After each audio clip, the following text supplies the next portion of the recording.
All righty. What else we got here? Did we watch Raw this week? Did you watch Raw? I did one of my fast forward watches where I tried to catch the main things, and there were no main things. There's like a commercial break every time there's a commercial break, and then they come back and they send someone to the ring, and by the time they get to the ring, there's another commercial break, a review package. For no good reason, another review package, and then another commercial. Not even involving people that are in the ring or currently making their way to the ring. Yeah. They'll come back from a commercial. You'll go, well, where's George? George was almost to the ring. They're talking about Bill, John, and Ted. And then George is in the ring. Such a weird show. It really is. The sad thing is they painstakingly go to a lot of trouble to format it like that. So they do that on purpose. It's like you can understand somebody driving too fast, slick conditions, slides off the road, ends up wrapped around a tree. That happens in the twinkling of an eye, and you didn't really try to. It just ended up that way. But no, they work at this. So this was May 2nd. And I have some notes in my observations here that will bear out what you said. But the first segment was a package on the interaction between the Bloodline and RK Bro and Drew McIntyre from last week, because that's apparently the 6-man tag main event that we are being exposed to this weekend on the pay-per-view. Instead of that unification match we were going to get. Yeah, well, and I guess they had to kick it up a notch, spice it up a little. But then here comes Roman Reigns, Paul Heyman, and the Usos. Never going to argue about that. But it was 7 minutes into the show before Paul Heyman spoke his first word. We got a package, we got an entrance in 7 minutes. And then he gives Roman Reigns the big introduction.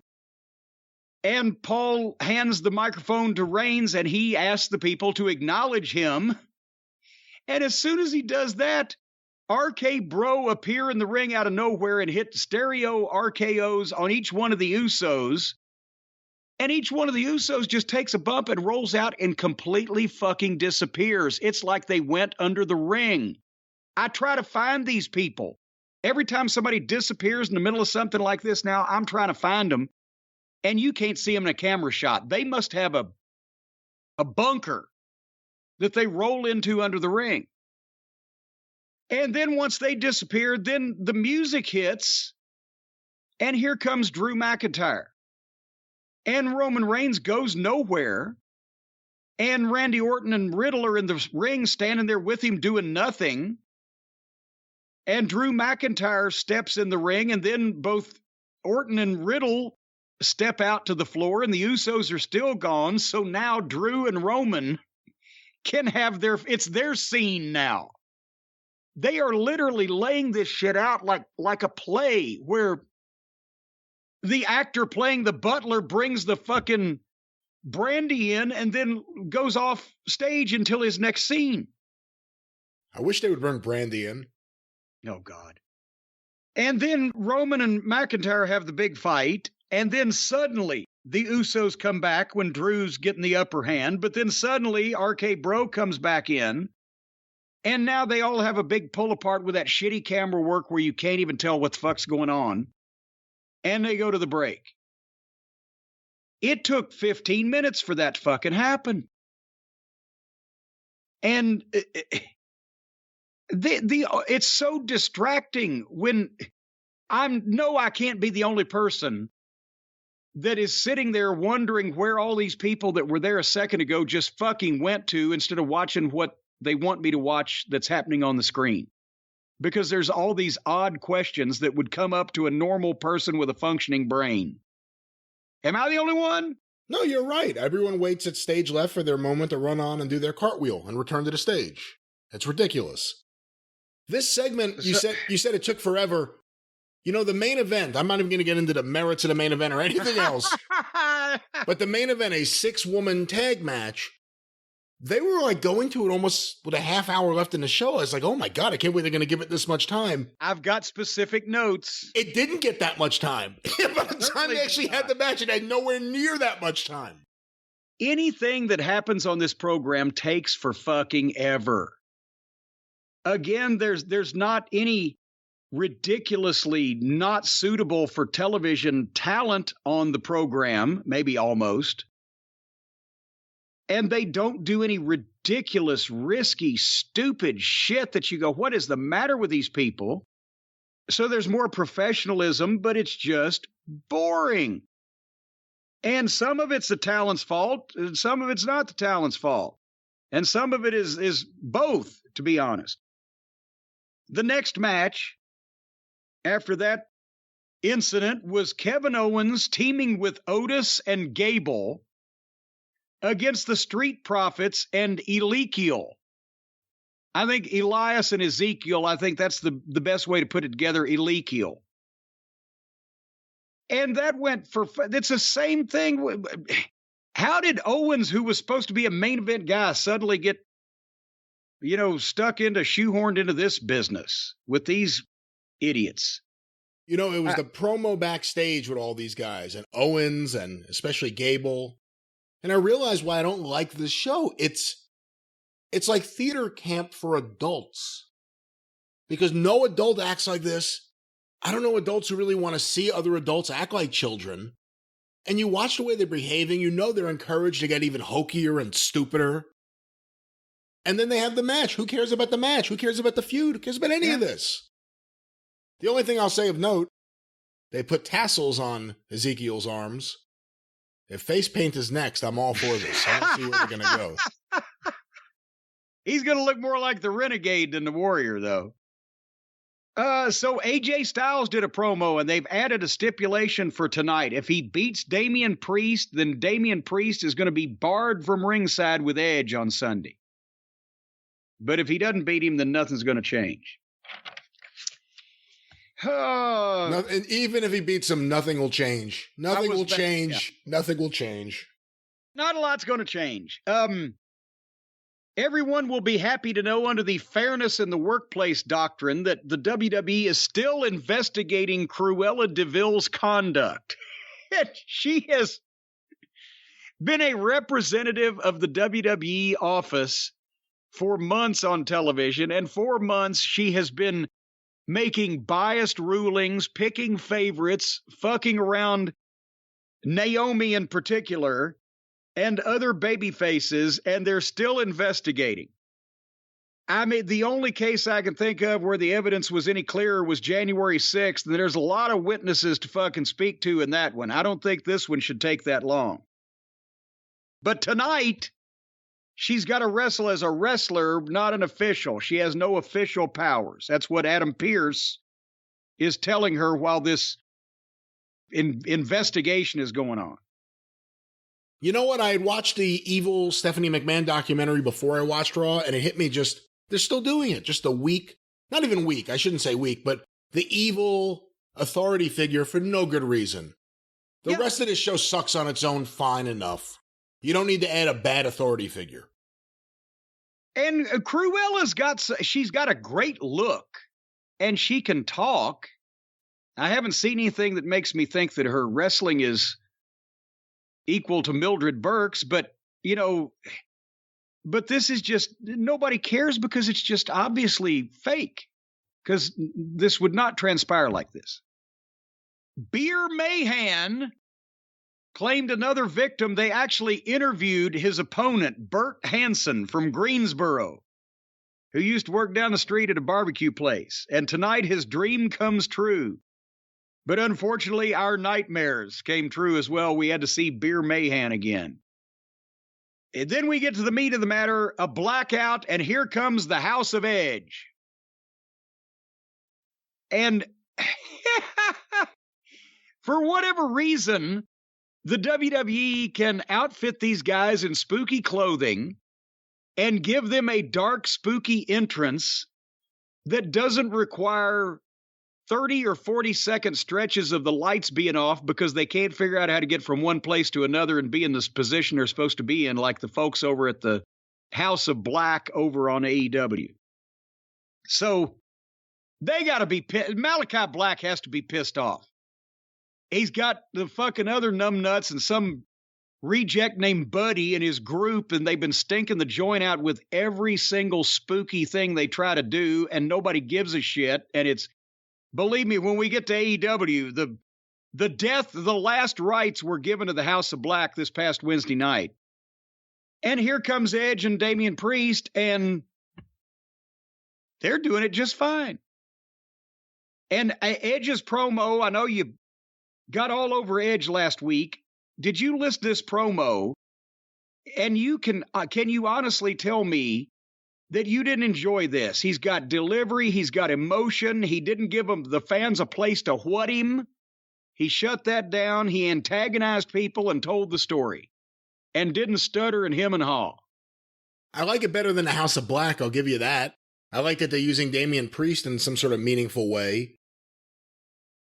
But I'm sorry, to me, this is like a guy that was sitting at catering, like, I need to do something else. What can I do? How about I just become evil for no good reason? And I'll have control of the lights like every good evil person in wrestling. I don't know. It came across to me like theatrical. This is, again, with WWE, and I'm going to give Cody credit, because even with his pretentious way of speaking, he actually comes across more real than most of these other guys. Everything they say just is so unbelievable and silly, it comes across like they're delivering a speech. So was Edge okay here? Yeah, for Sci-Fi Network or something. But I don't like this. I didn't like it at all, actually. Well, I didn't say the creative that caused him to lose his mind after he and his wife were the beloved legendary figures in the mixed tag was necessarily good, but he's doing a good job with what they've got him doing. But the music interrupted, and there came AJ, and they went to the match. And this is the biggest problem with Raw. Between the monolithic monologues and soliloquies and the interminable entrances and the attention on everything else but the matches, even when they try to have a match, nobody cares. The people in the building aren't really up for it. It doesn't come across on television like a big event because everybody knows they're either going to go 2 minutes, go to a break, and come back and do another 2 minutes, or there's going to be some screwy flat finish out of nowhere. Whatever the case, they've hurt themselves badly because people don't look forward to the matches, and that's the fucking show. And even the breaks, they go to the breaks. It's not like they say, oh my God, this action's amazing. Stay tuned. Don't go anywhere. We'll be right back. It's like a weird, like, oh my God, and he's on the floor. And they just cut. They went to commercial. What was that? And then they fade to black, and you think, is the show over? If you don't have a clock, you're like, it's fucking 11 o'clock. I don't know. Anyway, this match, they had a fight at first. They kept it moving. It was nothing great. They took a kind of a weird bump over the top, and AJ did a dive, and they fought on floor and went to the break. And then they came back and that's why I'm wondering, is it the WWE presentation? Is it a style clash between these two guys? It didn't come together.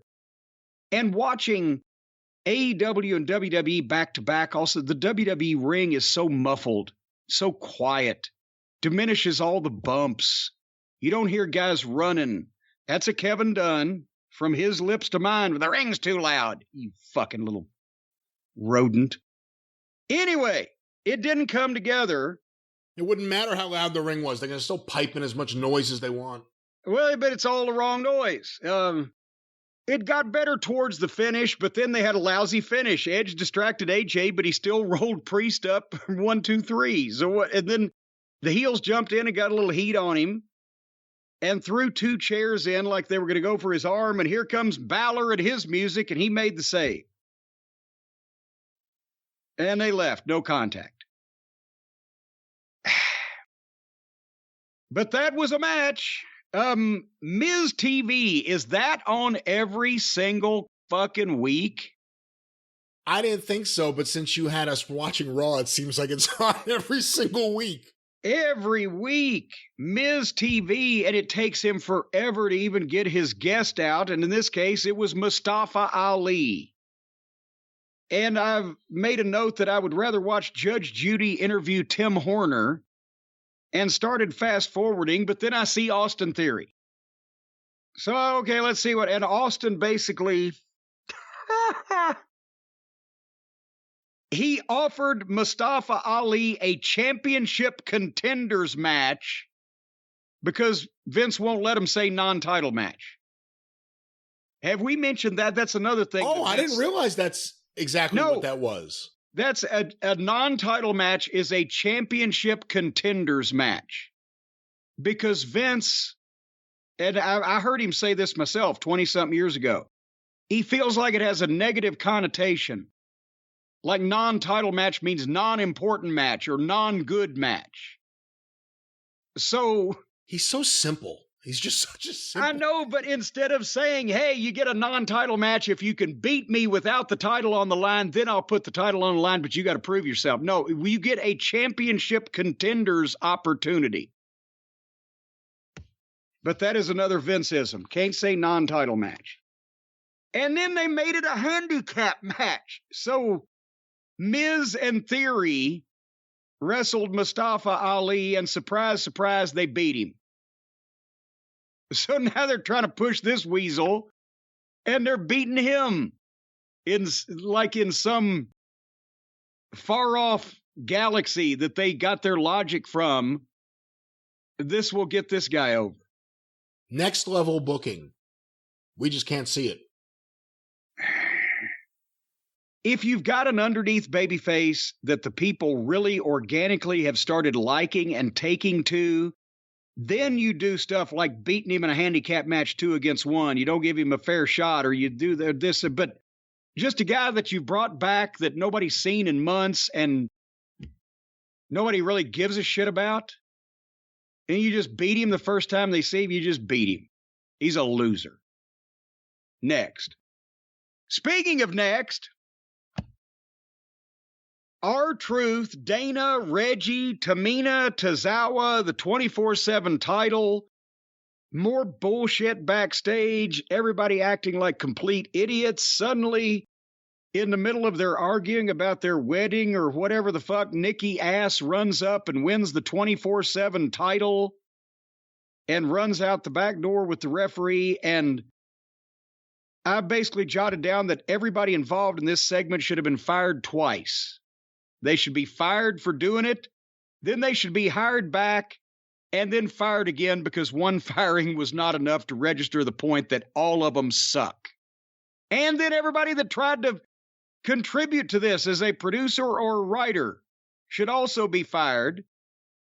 And then we should get a large meat grinder, pour everybody in the top of it, twist it, and make burgers out of the residue. Otherwise than that, I didn't like it much. All right, another brick in the wall. And then, for the 24/7 title, some way or another, they had another match immediately following this malarkey, which I did not watch. Because at that point, I wrote, how the fuck are 2 million people watching this show? Are they the bots? Are there really 2 million functioning, living, breathing human beings with thoughts and dreams and aspirations like the rest of us in this little small hick town? Are they really watching this show? And if so, why?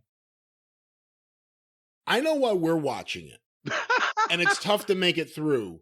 So the question is, how many people are really watching it? And the other thing is, I can't imagine how many people could make it through all 3 hours of this crap.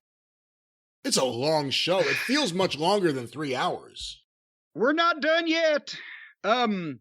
Seth Rollins came to the ring, dancing and prancing and romancing. I'm thinking now, do they just run the same show every week? Except for Seth's outfits being completely different colors.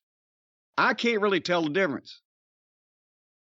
And last week they celebrated Orton's 20th anniversary, so now Seth wanted his appreciation night. Everybody wants to be appreciated. Jericho wants to be appreciated. Seth wants to be appreciated. I'd appreciate it if they'd stop appreciating everybody.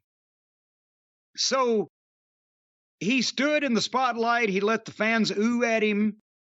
He said nothing of interest and then introduced a highlight reel of himself, but instead, Cody music interrupts, and here's what you were talking about. Cody comes out, and at least he's natural with it, with his rehearsal. You can tell he's rehearsed. Just like you said, it's prepared remarks, but it flows better from him than almost anybody else, so he does deliver it with conviction, but it still goes on forever, although I did like him saying that Seth was dressed in a hideous Johnny Polo getup. But this went a while. And then finally, Seth insulted Dusty, said he was an egomaniac, and he wasn't good enough to be the WWF champion, and Cody isn't either. And I thought, okay, here we go. Now there's the, well, you've gone too far now, you son of a bitch moment, and we're going to see something. And they had a fight for about 20 seconds. And then Cody, dressed in a suit and alligator dress shoes, in the middle of a hockey fight with Seth Rollins, turned around, ran to the ropes, jumped up, and gave him a Cody cutter. Out of, when's the last time you saw a Cody cutter in a street fight? Out of nowhere. And Seth rolled out. So we had a 10-minute promo and 30 seconds of action, and it's over with. And they'll fight again this weekend on the pay-per-view after they've had 3 weeks of face-to-face interviews where they've had every chance in the world to kick the shit out of each other. And I'm not saying they should kick the shit out of each other before the pay-per-view. I'm saying if they stand in the ring next to each other, all alone, just the two of them, just the two of us, we look for love, no time for tears, wasted water's all that is, and it don't make those flowers grow. Just the two of them, and they haven't fought meaningfully by now. Why do we think they're going to tear each other limb from limb on Sunday? They've just been talking to each other for weeks. He didn't tear him limb from limb for what he said about his dad. That's the thing. As soon as the babyface hears him say something about his dad, he has to pop him. He didn't even hit him first. I think Rollins hit him first. I believe he did. But he didn't hit him often. I guess not. Just the two of us. We can make it if we try. Just the two of us. Just the two of us. Thank you. All righty, next. So Cedric Alexander asked MVP for a chance at redemption by fucking with Bobby Lashley. Messing Bobby Lashley around. Cedric calling back to the days of the Hurt Business. We had everything together. If it wasn't for that, no good Lashley. So basically, they've booked this match. And at the bell,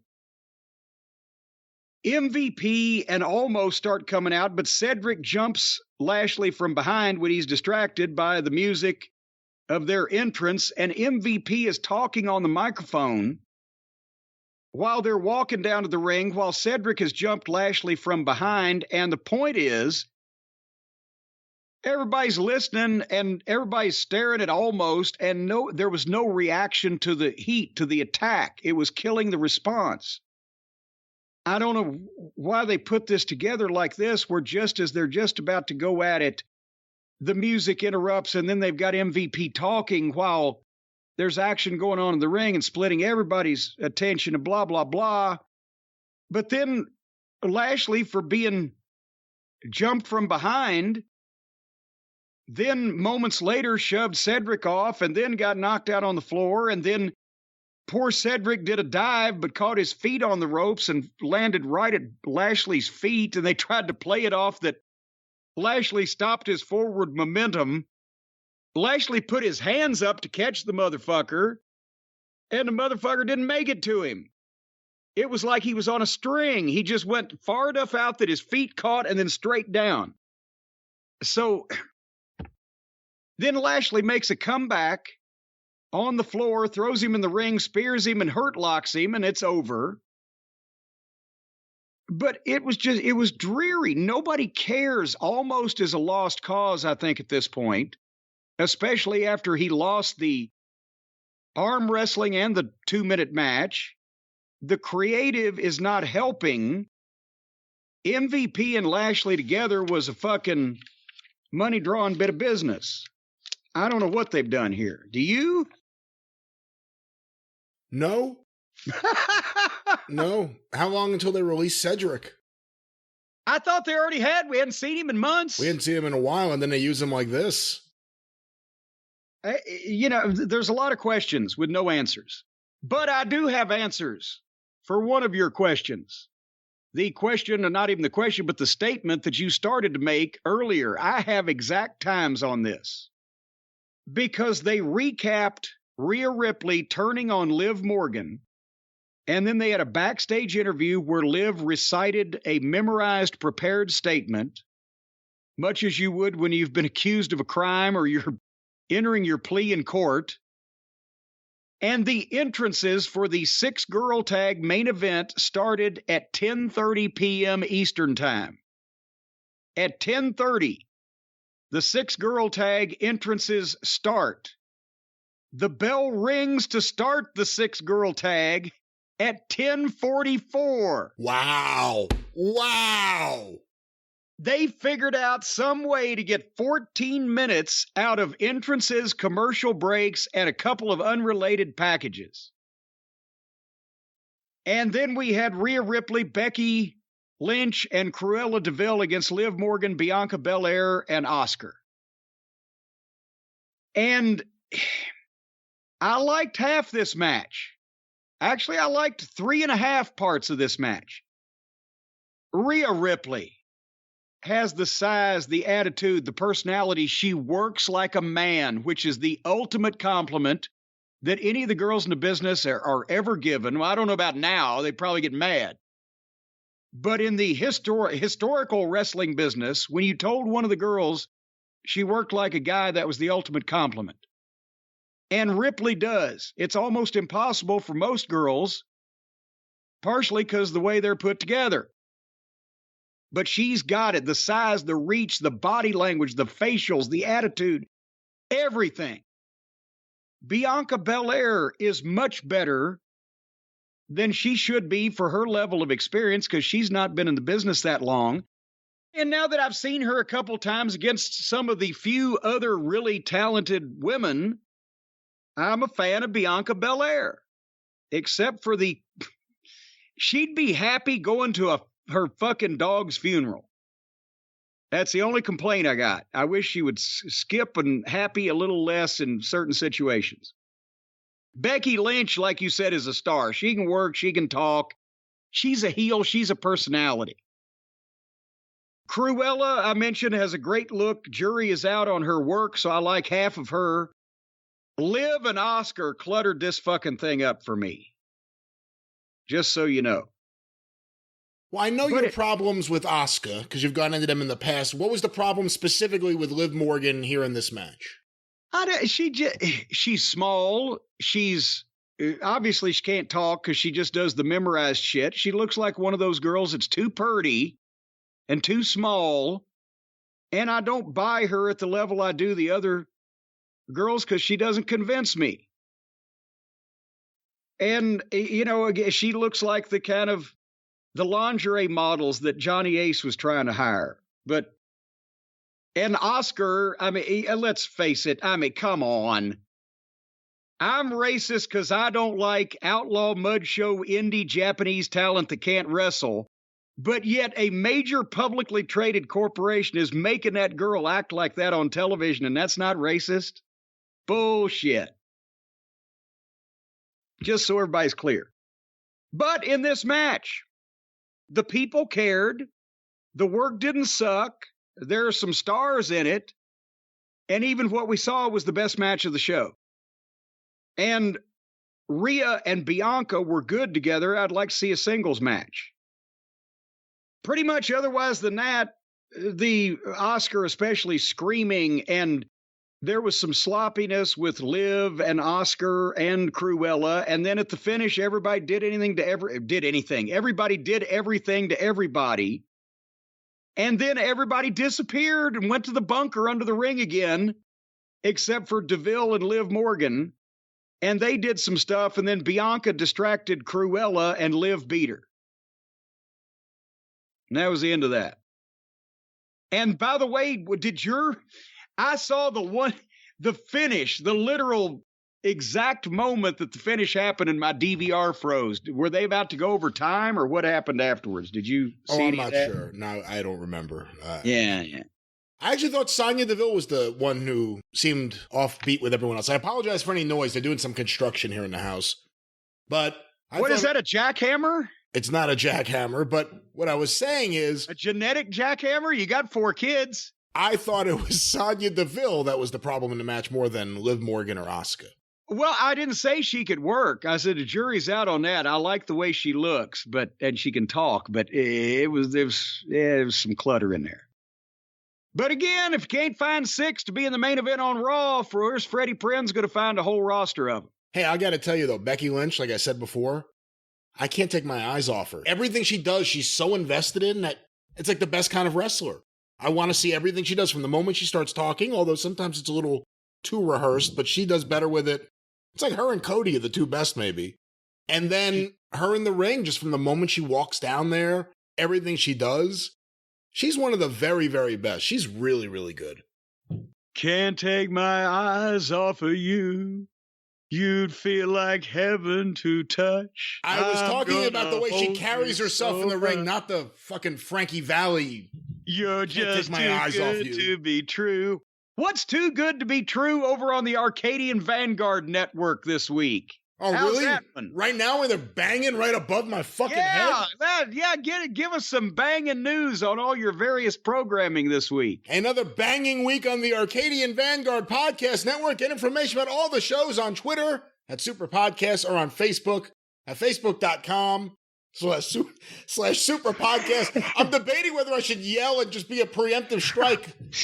You sound like Robin Leach on Lifestyles of the Rich and Famous. I'm screaming and I don't know why. You know, people last week when I had the gravel trucks over here, they said, God damn, that Arcadian Vanguard editing team sure does a good job because Jim and Brian are both screaming and we can't hear shit. Oh, I don't think there's any editing around this noise here today, but back to the plug. This week on the Arcadian Vanguard Podcast Network, on Shut Up and Wrestle with Brian Solomon at suawpod.com or available wherever you find your favorite podcasts. Brian's guest is Stephen Bell, author of Dynamite and Davey, The Explosive Lives of the British Bulldogs, a brand new book. Hear that interview today at suawpod.com or look for Shut Up and Wrestle with Brian Solomon wherever you find your favorite podcasts. Also want to make mention of the latest Patreon episode for Breaking Kayfabe with Baldwin and Barry patrons, a very special one where the boys talk with Bobby Reynolds, who runs the Facebook group, Whatever Happened to Your Favorite Porn Star? Hear that today. Wait a minute, I've got a list of people I've been looking for. Well, then you may need to hear this episode of the special Breaking Kayfabe with Baldwin and Barry interview on porn. Hear it today. I can't believe I'm doing this plug. Patreon.com/Baldwin and Barry. Of course, you can hear Breaking Kayfabe wherever you find your favorite podcast, or go to BaldwinPod.com. Whatever happened to Serena? Serena, she was a big star. I don't know. I just saw that Tashin Books is putting out, I couldn't believe it when I came in the Tashin catalog, like a deluxe Vanessa Del Rio book, just filled with the filthiest photos ever. Well, in a very tasteful manner. Tashin. It even comes with its own asshole. Once again, Patreon.com/Baldwin and Barry, or go to BaldwinPod.com and you can actually click a link to take you right to the Patreon page. Also, can you click a link to take you right to the asshole? You may just have to make a phone call. I'm not exactly sure how up on technology they are, Vanessa Del Rio. I don't know why we're talking. How up the ass they are on this thing.